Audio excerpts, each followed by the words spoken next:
வணக்கம் ஓவியா. டிட்வா புயலின் காரணமாக அதிகாலை முதலே பார்த்தோம்னால் மழை தொடர்ந்து பெய்து வருகிறது.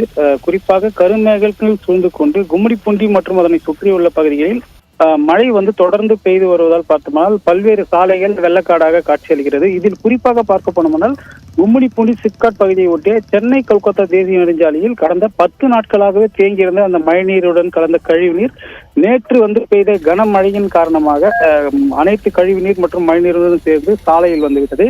ஏற்கனவே தாமரை ஏரியில் தேக்கமடைந்து கிடக்கும் கழிவுநீர் மற்றும் தொழிற்சாலை ரசாயன கழிவுகள் மற்றும் பல்வேறு கழிவு நீர்களும் சேர்ந்து இந்த மழை நீரில் தேங்கி கொல்கத்தா சென்னை தேசிய நெடுஞ்சாலையில் சாலை முழுவதும் ஆக்கிரமித்துக் கொண்டு இருப்பதால் அந்த வழியே செல்லக்கூடிய வாகன ஓட்டிகள் கடும் சிரமத்துக்கு உள்ளாகி உள்ளனர். குறிப்பாக துர்நாற்றம் வீசுவதுடன் அந்த நீரில் செல்ல முடியாமல் வாகனங்கள் தத்தளித்தபடி செல்கிறது.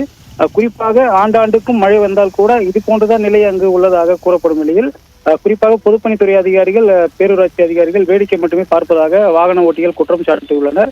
குறிப்பாக அதிகாரிகள் அங்கு என்னதான் செய்கிறார்கள் என்ற கேள்வியும் எழுந்துள்ளது. பிரதான சாலையில் தேங்கியுள்ள இந்த நீரால் பார்த்தோம்னால் அவ்வழியாக செல்லக்கூடிய வாகனங்கள் நீரில் நீந்தபடியே செல்கிறது.